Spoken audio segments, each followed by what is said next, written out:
Hi, everyone. It's April 18th. It's 6:05, and this is the Jones Health and Safety Committee April meeting. And the purpose of the committee is to identify issues and to research and make recommendations to ensure a safe, supportive, and secure school environment for all Jones students. And we are grateful to have many of you here, including teachers, parents, and we do have students and administrators also here. I do not think that we have a quorum today, but we're going to continue on and have a discussion anyway. A few months ago, we adopted an anti-racist value statement, which is that every single action of this health and safety committee is motivated in part towards dismantling white supremacy culture to achieve justice for all. And we do this through a racial equity centered and trauma-informed approach. Okay, so we do have an agenda today. We will just say hello to each other because we are a small group today. We're going to do a few topics of discussion, including the safety of Jones with Cynthia Lalagan, as we do every month. And we're also going to hear from Deborah Land about building accessibility and the ADA Section 504 compliance. And then we'll do just a brief touch briefly on the Jones Whole School Safety Plan. And then we'll adjourn for the day. Since we don't have quorum, is it okay if I just move it along? Is that all right? Okay, thank you. Okay, so I think since we're a small group here, if you wouldn't mind just saying hello and then who you are to Jones. And I could start. My name is Lenny. I am an Andersonville resident. I have two kids that go to Jones, a junior and a senior, and I'll pass it to Deborah. I'm Deborah Land. I am a parent. I have a sophomore at Jones. I'm a member of the local school council. I am not a member of this committee, but happily visit quite often. And I'll pass it then to Ms. Lalagan. Hi, I'm Cindy Lalagan. I teach computer science at Jones College Prep. Did I need to say anything else? I'm sorry, I'm a little spacey today. No? Good. Okay. And with Cindy and I are both co-chairs of this committee, is all I forgot before. Thanks. Sorry about that. And I'll pass it to Rachel. Hey everyone, my name is Rachel. I am a community rep on the LSC and former chair of the Health and Safety Committee. Super happy it's continuing with Lenny and Cindy's work. And I'm a grad student at UIC, and I'm going to be student teaching in CPS next spring. So really excited. Awesome. And then we have a couple more on the call. Lisa, I can pass it to Lisa.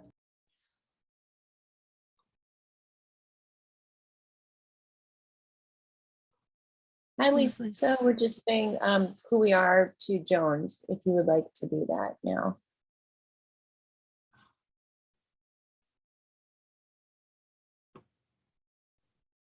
I'll pass it to Raquel. Maybe Lisa's having trouble unmuting.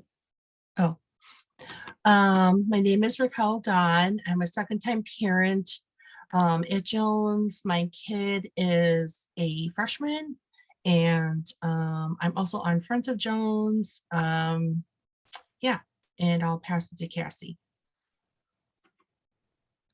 Hi, I'm Cassie Cresswell. I'm a Jones parent, and I'm a parent up in the LSC and the LSC chair. And yeah, I think that's it, right? Yeah. Awesome. Thanks. And Lisa, you're welcome to unmute yourself anytime you wanted to say hello to the group. All right. We are going to just move along here. So we already went through the purpose of this meeting today. And as Rachel mentioned, she was the chair before we stepped in, and I wanted to pass it to Rachel to see if you had anything that you wanted to say about the impact of this committee. It has been quite a year and you've done so much. Yeah, did you want to mention anything, Rachel? I would love to just, I think, speak for a second about the potential that rests in a committee like this one. I think that although it was kind of difficult to start out, the committee, and especially there's not a lot of committees similar to this one in other LSCs, maybe for capacity reasons, but it's a space and to have a specific outlet for discussing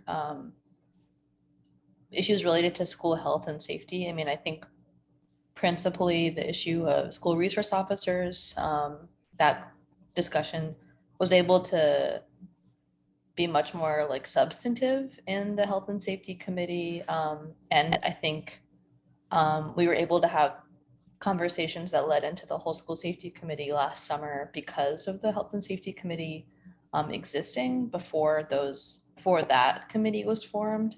And I don't know, those conversations are difficult, but to have a designated space for them, I think is important. And then I also think, it was not super well attended, but I think there was like 50 students or so who attended the bystander intervention training that we had last April. And that was, I will say, that was Cassie's idea.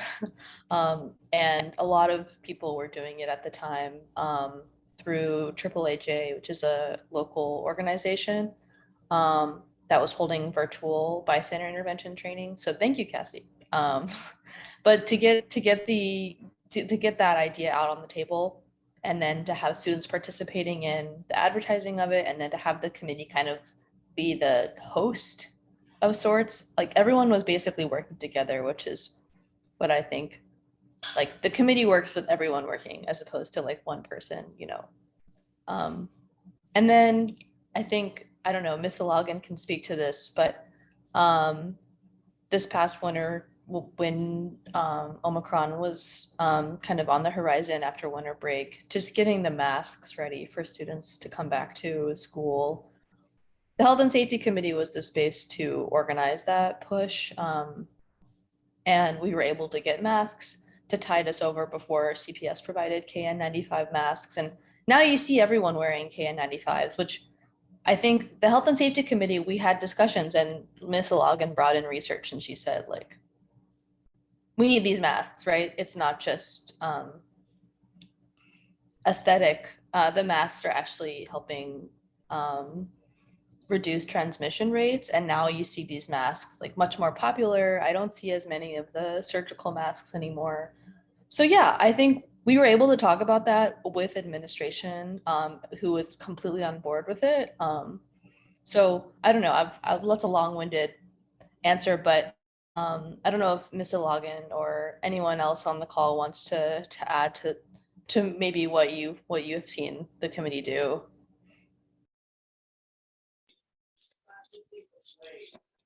I definitely appreciate Rachel's commitment to student voice along this entire process. And I hope that this committee continues with that tradition.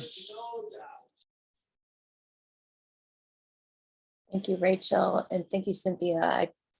I do appreciate all the work that you've done to lay a great foundation for this committee, and I do hope that next month is the last committee meeting for health and safety, and I hope that the next round of folks will continue this work. So we're going to move on to Ms. Logan, who is going to give us an update on COVID updates at this time. Okay, thank you. Thank you, Lenny. You can go ahead and go to the next slide. So, so an update, I think I got that wrong, the date wrong, didn't I? Today is not the 29th. So what we're looking at is we did get more KN95 masks from CPS. It actually took quite a while to figure out the protocol on how to ask for that, as well as going to many CTU safety committee meetings to sort of try to push that along so that our administrators knew the process. But Mr. Mitchell and the front office and the administration team were able to order more KN95 masks, and they've arrived. So now we just have to figure the logistics of getting them out again to the students. We'll probably just go again with the National Honor Society volunteers, which we've done for the last few times. We also, through the CTU Safety Committee, we were able to get more information about how to host a vaccination clinic, which Rachel was hoping to work on back when they sent the letter from the local school council regarding COVID protocols. And it does look like there is now a process so that schools can request vaccination clinics. It does look like we can get about 100 shots with a max of 25 for boosters. We do have a very high vaccination rate at Jones, but it's been very high almost since the very beginning of the year. So many of our students are probably overdue for the boosters, which do wane. If you've noticed a lot of news of breakout cases at this point. Oh, you're welcome, Rachel. And then if you just want to look at just raw data, I mean, we're looking at, you can look at the graph on the right and you can see that we are starting to peak case-wise. Before spring break, of course, there was a big fall off during spring break. So we'll see what those numbers look like. And that came from the data on the right, came from Chicago Public Schools. The lower left corner, there's a different tracker from CTU, and they're tracking 16 cases at this point at Jones. Go ahead, Lenny, if you don't mind going to the next slide. And then last month, the CDC had just changed over their way of showing their maps and trying to get an idea of like when it's safe to sort of lower some of these mitigations. So we basically went to a map on the left that was based on transmissions to a map on the right that's based on basically hospitalizations. And if you see that these maps are actually up to date, currently a month ago, we were at substantial Cook County. Now we are actually at high. So there is an uptick from probably that BA2 subvariant of Omicron. And then and the right is the new community levels map, which I feel is slightly misleading because everyone is sort of keen off of this map. And it feels like, if I saw all green everywhere, I would think the pandemic was over, which is not. So then if you go to the next slide, you'll see that the Chicago basically has keyed off of those community level maps as well. And they feel like that it's low, but you'll notice that they don't, community levels do not use positivity rates at this point. And that, but our positivity rate last time we were here, a month ago, we were at like 0.7. And then a week ago, it was 1.8, and now we're at 2.8. So it is increasing quickly. And then in the lower left corner, I follow your local epidemiologist, Caitlin Jadlina. She's very well known in the public health sphere. And one of her last posts talked about how cases are highly underestimated and if you look at right now, an estimated 7% of cases are reported because of, no symptom cases, as well as a lot of testing at home. So it's hard to base anything on data at this point, but we're also looking at different interpretations of data that's confusing and perhaps misleading. So, okay, and I think that's probably all that I have for the next two slides. I think we're past slides. I did want to point out, I did highlight the very middle. Staff were asked to be boosted by March 1st or to be tested weekly. We did have our spring musical actors did create a PSA. It still hasn't made it out into the Instagram world through school, which would be great because then other people would pick it up. And then 2 shots of any vaccine protection against severe disease declines to 40% after 6 months. And again, I point that out because I'm worried that our students are probably around there. And again, the reason you want to catch cases early is that new drugs need early treatment. And is there still another past slide, Lenny? Yeah, and so this is just a past slide, which again is just talking about testing. Okay, all right, thank you. Thank you, Cynthia. Does anybody have any questions? That was great. I can't believe what we have been through in this last year. Thank you so much for advocating for masks for my students, my kids, to keep us safe. And thank you for keeping us updated on all these. The data is very confusing for sure. So I appreciate that you were able to put it on a graphic for us to look at. You're welcome. Raquel? I was just wondering if Jones ever received masks from the alderman serving the neighborhood of Jones. I do Does remember being at a committee meeting and I mean, listening to one of your meetings and hearing that was a possibility. So I'll put that back down on a possibility as another place to get K95 masks. Thank you. Okay. All right. Let's see. It's difficult for me to see who has their hand raised. So go ahead and just unmute yourself if you have a question.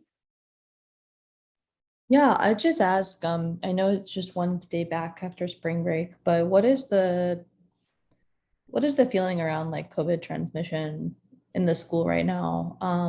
And I guess parents and Ms. Logan, maybe you can speak to that. I've just been wondering if it's on anyone's minds, especially given the uptick in cases.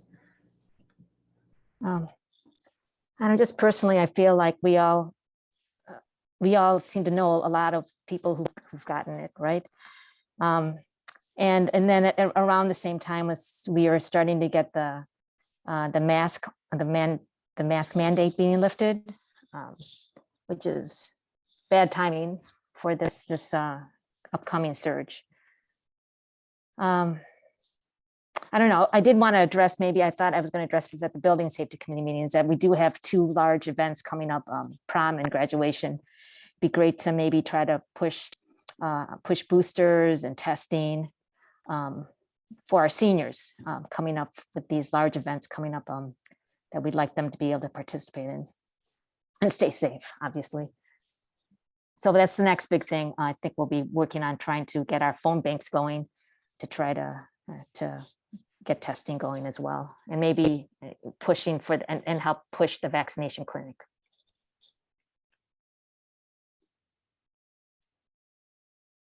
Any other questions? Go ahead and just unmute yourself.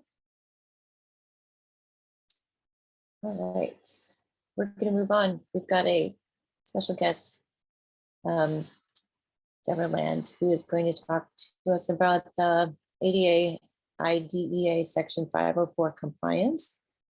And please do introduce yourself again for those who just joined and tell us what we're going to talk about.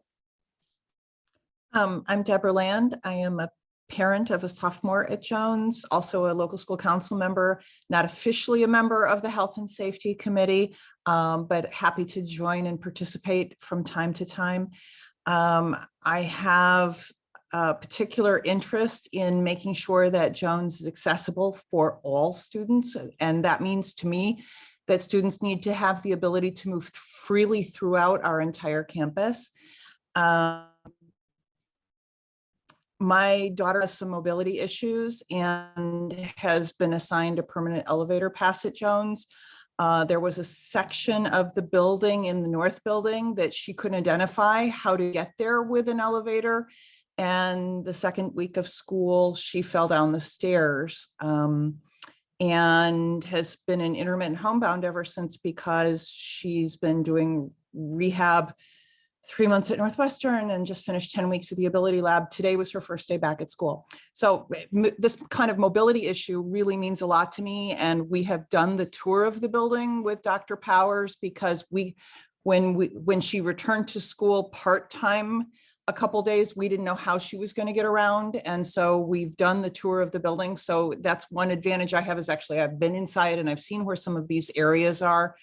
The two main issues that we have identified in this, the first is in the south building, that there have been issues with outages on the elevator bank. I guess there are 4 elevators available to students on the elevator bank.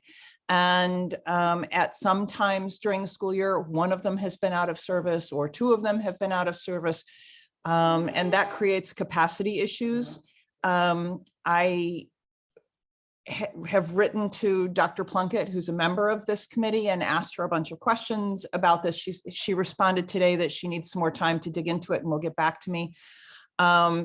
Since we know we have a history of outages on the south elevator bank, one of my questions is there anything proactive we can do for preventative maintenance to make sure that we minimize the amount of outages?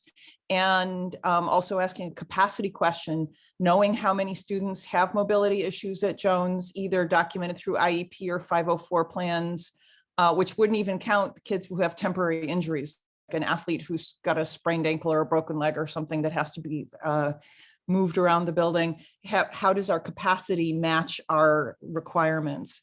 The other thing that we've identified, because this was the part of the building where my daughter was injured, in the north building, there is a section on the second floor there's a classroom at the end of the link, and where the entrance is to the north auditorium, there's a section there on the second floor that is not served by the regular elevator bank in the north building.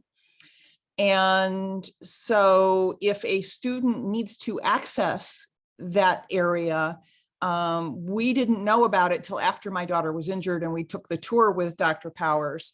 There is a service elevator that is located kind of in a hidden space behind one of the walls there. And if you know that the service elevator is there and you can get the administration to assign you a set of keys, you can use that elevator to get to that particular section. The reason that that came up relatively recently, Dr. Powers has proposed putting a student lounge up there in the open space to facilitate student meetings and work groups and things like that outside of the North Auditorium. And that came up at the local school council meeting because it's a significant enough investment that it required an LSC vote. And I pointed out that that is the one part of our campus that is not accessible to students without keys. You can't just say, oh, I'm going to go there and get there easily if you don't already have a set of keys. And there's a lift at the cafeteria that you have to go up, and then there's this service elevator, and both of those require keys. So in order to get to that one particular area of the building, a student with any kind of mobility issue is going to need to have keys and perhaps some additional support. And so, you know, as lovely as it sounds to have a student lounge there, I really think that we need to find out, how do we make that space more accessible? And in my email to Dr. Plunkett, I said, you know, is it possible to make that a keyless service elevator? Because this way, you know, anybody who absolutely needs to use that service elevator could get up to that space. And she said that that's something we can look into, but there's some kind of other issues relating to the need for that to be locked down. I don't understand it yet. She's committed that she'll get back to me in a few days. And as soon as I have that information, I'm happy to forward it back to Lenny, and we can make sure it's shared with the committee. But I think that, you know, as far as Jones goes in general, we're really quite fortunate. I mean, Access Living is a nonprofit organization here in Chicago, and they have done the study of all of the CPS schools. And so they have a high school study and an elementary school study. And the sad news is that half of the high schools in CPS are not handicap accessible at all. And there is a small number of high schools where they're first floor accessible, which means somebody can get into the ground floor, but there is no elevator to take them upstairs. So those schools are restricted access. And so at Jones, we're really very fortunate compared to all of our sister schools that we have elevators that go everywhere we need to go. But we really have these little fine tuning things like reliability of elevators, making sure that the kids who are using the elevators really need to use them. And this one strange space in the north building that's not serviced by a normal elevator bank. So those are the number of the list of things that I want to investigate is actually now a very short list. And we just want to try and make it accessible so that any student with a mobility issue can go anywhere they need to go to meet with other students in our building. I don't want anybody to feel like they can't participate in a small group work activity or a meeting or some kind of other area activity because it's not an accessible location. And we don't talk about these things often enough. I think most people in our building aren't even aware that that's an inaccessible space.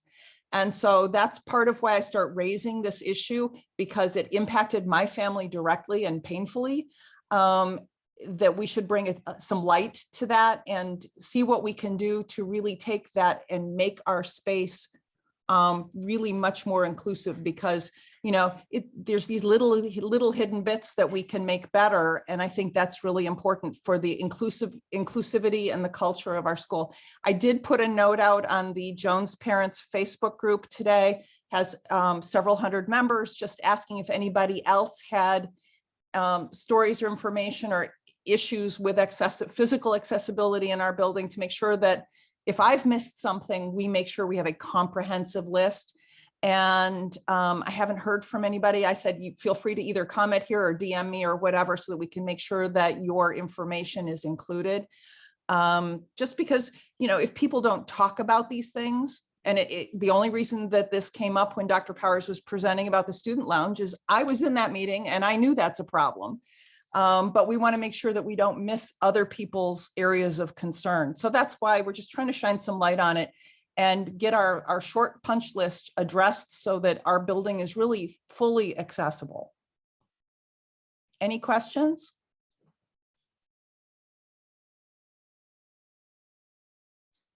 Thank you, Deborah. Yeah, if you have a question, feel free to just unmute yourself and ask. But I guess one of the things that I wanted to ask, well, firstly, I was in that meeting too, Deborah. I have 2 kids and they do not use the elevator. And so we don't talk about accessibility, how the school is accessible or not accessible. So, and I think that I saw some of the faces in that meeting when you brought it up, and it was like a light bulb too. Like when it was proposed that some section of the school was going to get renovated and how great it is going to be, they didn't describe the space as being inaccessible. They just described the opportunity. So yeah, I do appreciate that you were in the room and you were able to give that perspective. Does anybody else have any other questions for Deborah, or Deborah, do you want to comment on anything else? I'd just say really quickly, I mean, I appreciate Deborah, you saying, you know, the issue of accessibility across CPS is real. But at the same time, I also appreciate you saying, like, we shouldn't just like use that as kind of well, other schools don't have it, so, you know, why? I really appreciate that. It's like, well, other schools don't have it and they should, you know, I think the standard should be high no matter what. So yeah, thank you for that point. Because I totally am compelled by the argument, you know, the student spaces, you know, if it makes, it may make a lot of sense, but then there's this component of it that we can't lose sight of. So thank you for bringing our attention to it. It's super, super important. And I think there is a compromise, like you're saying. It's just a matter of hashing it out. So yeah, thank you for going over it.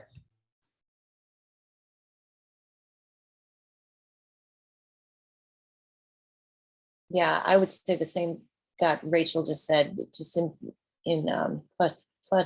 plussing everything that you just said. I think that I forget that Jones is part of a large school district, one of the largest in the nation, right? And we are just one school, but what we do at our school, I feel, could be modeled by other schools. And there should be standards that are uniform across the board, right? Every school should be accessible, not just Jones. And so thank you, Rachel, for emphasizing that. I think it's also important to note that we are Jones and we pride ourselves on how great we are, but we need to make sure that we live up to our reputation or the reputation we want to have.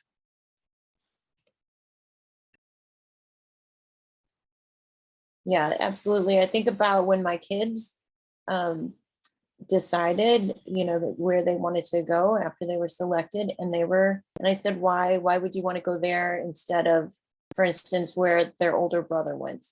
And they said everything that you just said, Deborah, which is Jones is known to be one of the most inclusive schools that they knew of. And I think that reputation precedes kids think about that.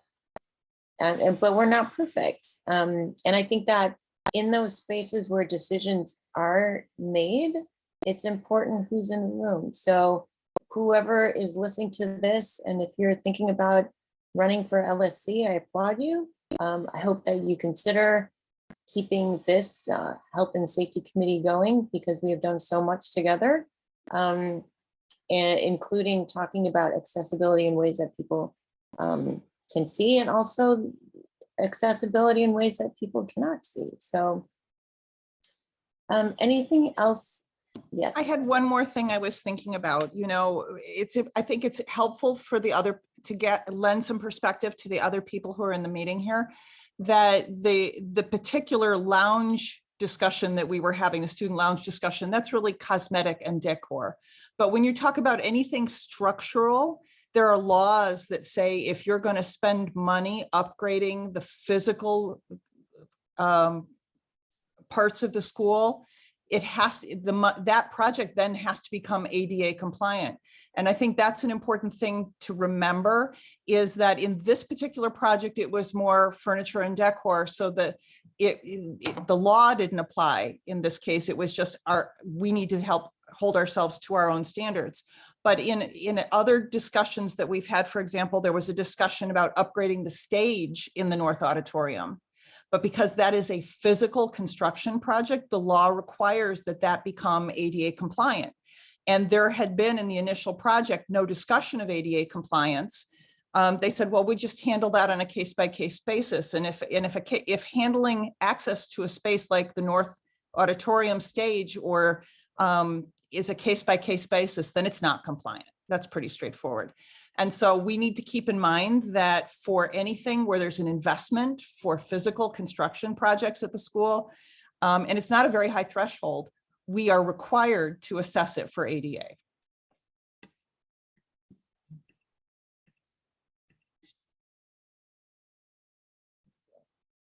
Cassie. I think one thing to keep in mind with that is that there's what the law says, but there's also what's ethical to do. So, if we're making a big investment in the space and it's not yet accessible, then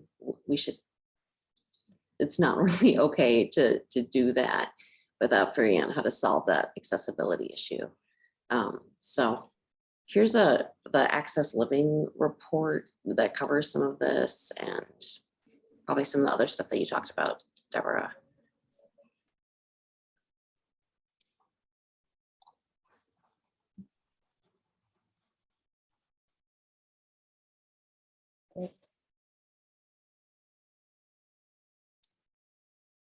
All right. Is there anything in the report, Deborah, that you wanted to highlight? We can share that part too, or I think at this point, I think people need to know that it's there. You can read it. The individual school data is available in a link in that report that takes you back out to another place where you can look up school specific based on location. You can check by neighborhood, you can check by network. Jones is considered to be part of network 15 for the purposes of this report, which is the high school network. There wasn't, I really didn't want to make a whole dissertation about this tonight. I just wanted people to know that that report is there and they can reference it. It speaks very favorably to Jones, but I think it takes a very high level look. And we, as people who are in our buildings, know more about what happens in our buildings than some high level report that comes with CPS data. Absolutely. Cassie. Yeah, just sort of like one thing to add to that, like just because we have elevators, if they are broken frequently, then, you know, it may look great on paper, but the actual accessibility is limited. And I feel like I've heard a lot about the North Building having only one elevator for many months. And I would love to see the actual, like, if there's an outage data on that, and, you know, how often is there limited elevator service. And I think the North Building was actually constructed with 3 elevators and only has 2 now. So you know, there's questions about how generally, you know, accessible the elevator capacity is for the building in any case. I'm happy to share that in my follow-up conversation with Dr. Plunkett, Cassie, because I sent her a list of questions today. And she sent me, her quick and dirty was, this is more than I can handle right now, but I'll get back to you with details in the next couple of days, because I was asking about preventative maintenance programs and capacities versus what our calculated need is based on the number of students with mobility issues who have IEPs and 504s. I'm happy to follow up with Dr. Plunkett as part of that conversation.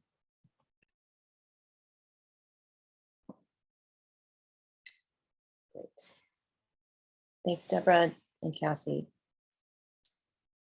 All right, we just have a couple more things. We were going to hear from Mr. Mitchell about the whole school safety plan.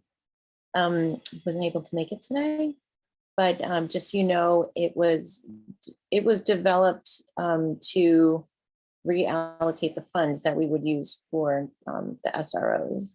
And many of you here were part of that reimagining mental safety, physical safety, and relational trust, and how we could do it better at Jones. There's been a lot that has been done over the last year, including beginning of this year, hiring a culture and climate coordinator. I think that there is a link that I shared in the agenda about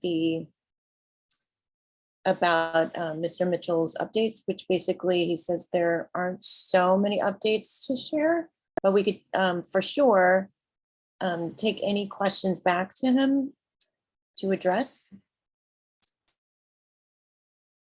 There was a meeting very recently about whole school safety implementation, and there were just a couple updates that I thought you would be interested in hearing about.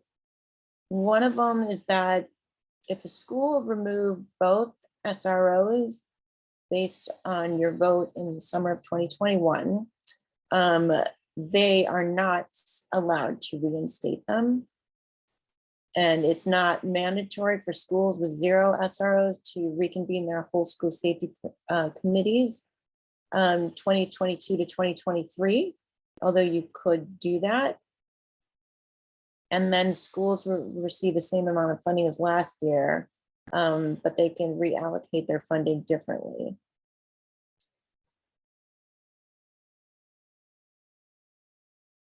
I know that Rachel at the beginning of this call talked about that process to remove the SROs as one of the highlights of this committee that was involved with that, and how having the students really have a voice in that process. So I don't know if anybody wants to say anything about this. I just wanted to let you know about that. Let me know if you have any questions. And Kathy has your hand raised. oh, go ahead, Cassie.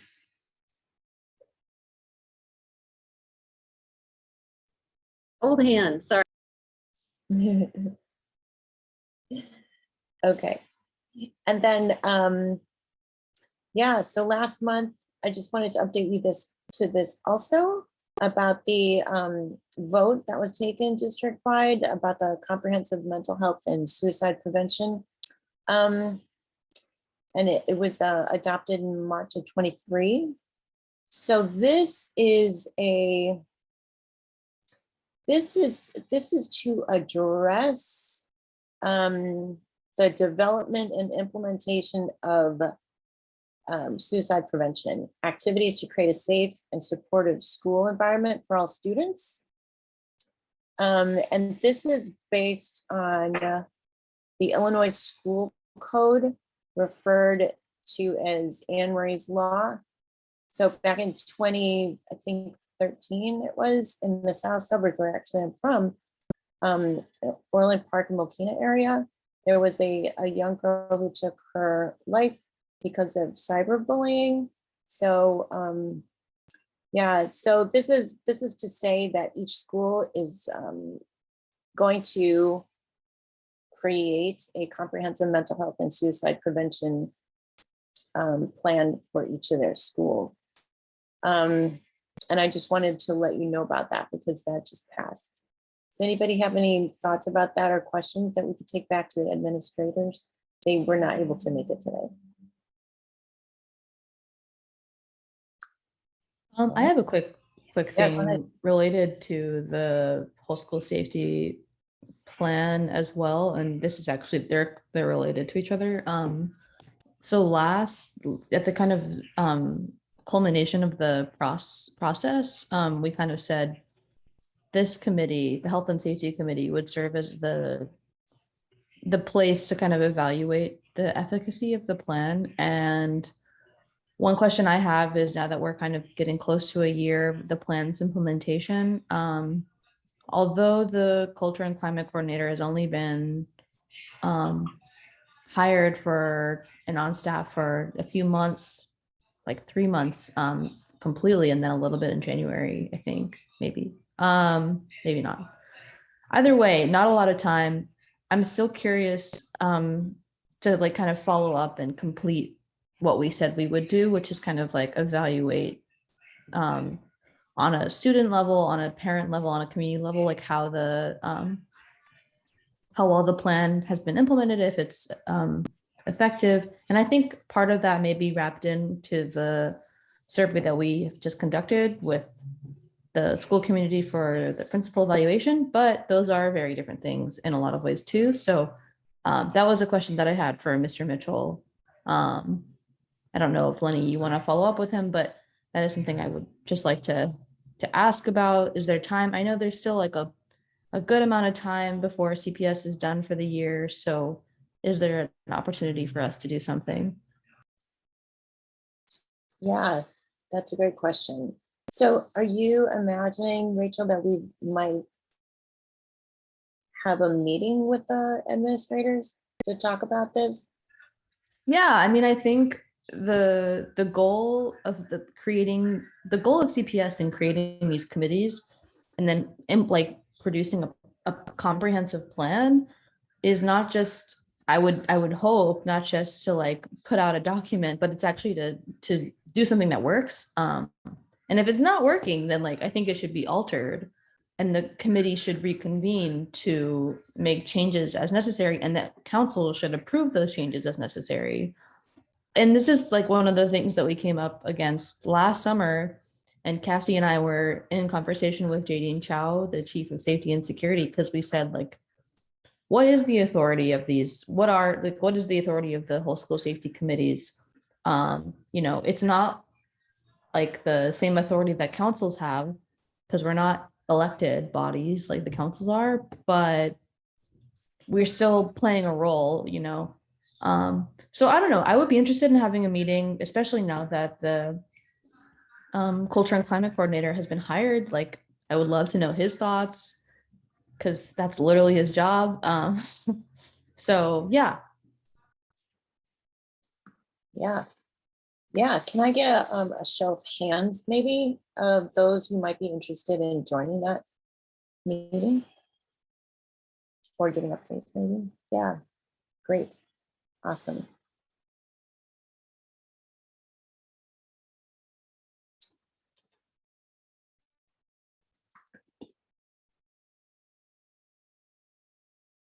Again, thank you, Rachel, for all the work that you've done in this committee. I think that you're right, it is not enough to just put the document out there or even to spend money on an outside organization to do SEL and to check the box and say that they are showing up. You know, what exactly is the impact that this plan has had on the whole student body? And that's something that you can't get out of, you know, checking boxes.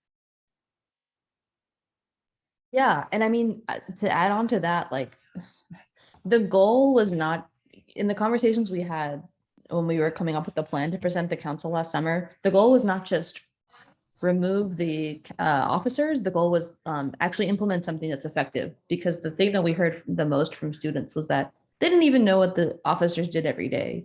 They were not aware they were in the building in some cases. And so it's like, if they're not effective, let's put something that's effective in their place. And I want to know, like, do we make the right call? It's a little maybe early to tell, and maybe there's not data that's accessible to us, but we could still survey, I think, students and see what they think. Yeah, for sure. Maybe reaching out to Daniel, who's on the permanent, who's a permanent member of this committee, can help figure out the questions to ask. Right? Yeah, I think that's a great idea.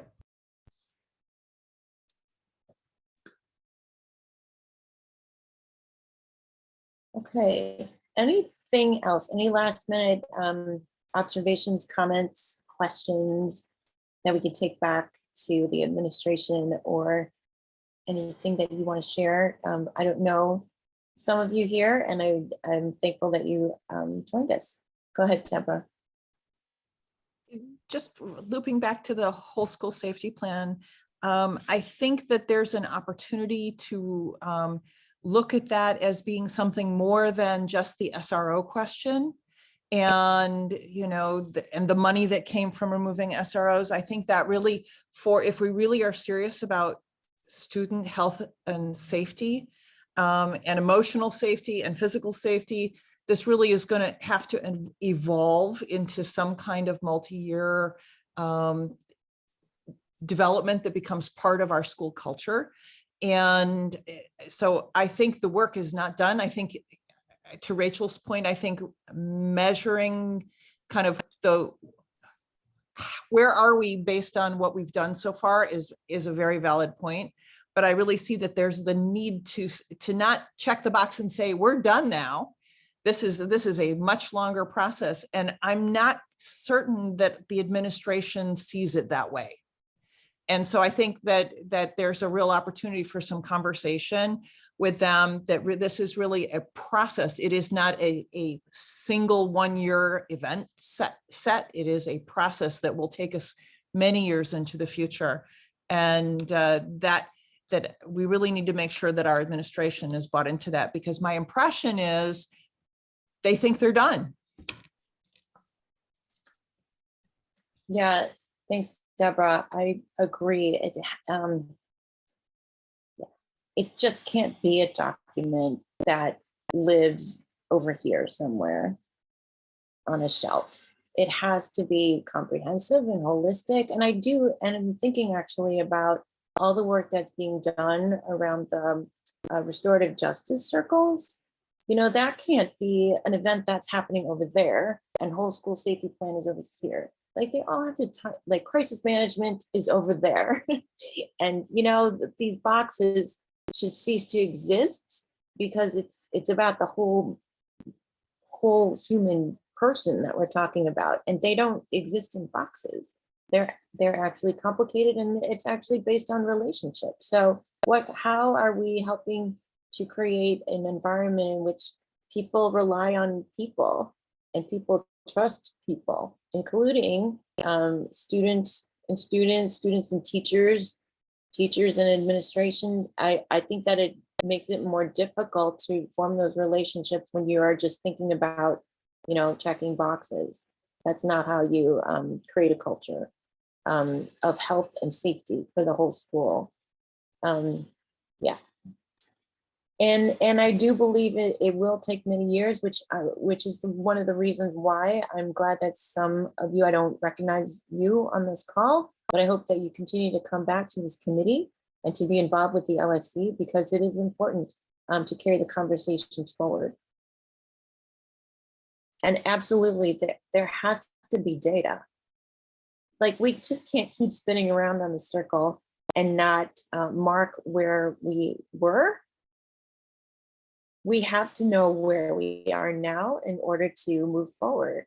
And again, it's not just about, checking the box. There has to be a bit of visionary and reimagining together. And it takes leadership, and it takes leadership at many levels, just like Rachel was saying, at the student, parents, administration level, and all of us working together. And I think that this kind of forum makes it really difficult to do that via Zoom.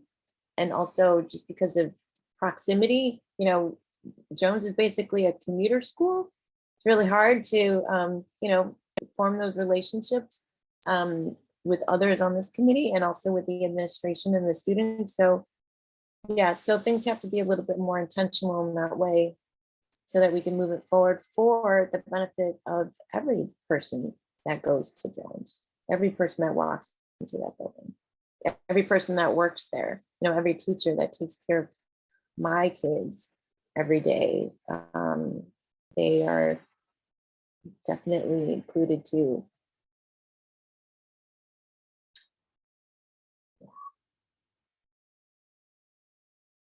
Cynthia. I just wanted to mention, while we're looking at mental health, this committee at one point asked about workload, student workload, and how, if there are any policies to help with that, with how much stress that our students are under. And if it doesn't get sort of brought back up in this committee, I thought maybe since Deborah's in the equity committee, it could be an equity issue as well. Some of our students have to work after school, or they have to help take care of siblings. To have multiple hours of homework a night might just be impossible for some students, and I don't know, and it just causes a lot of stress for our students as well. So I just, maybe if it, or even both committees wanted to work on it to try to come up with some kind of solution.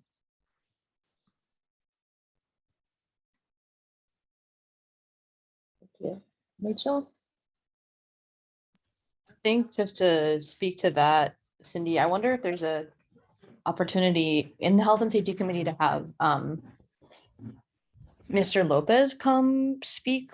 Maybe, I feel like that might be like a culture thing as well for a selective enrollment school. I don't know. I feel like maybe the time is right. I don't know how others feel about that, but if he is willing to come to speak at the last meeting, I'd be super curious to hear his thoughts on workload and the culture. Great. I will definitely. What do you think, Cynthia? Yeah, we should investigate it in whatever appropriate way you think we should do it.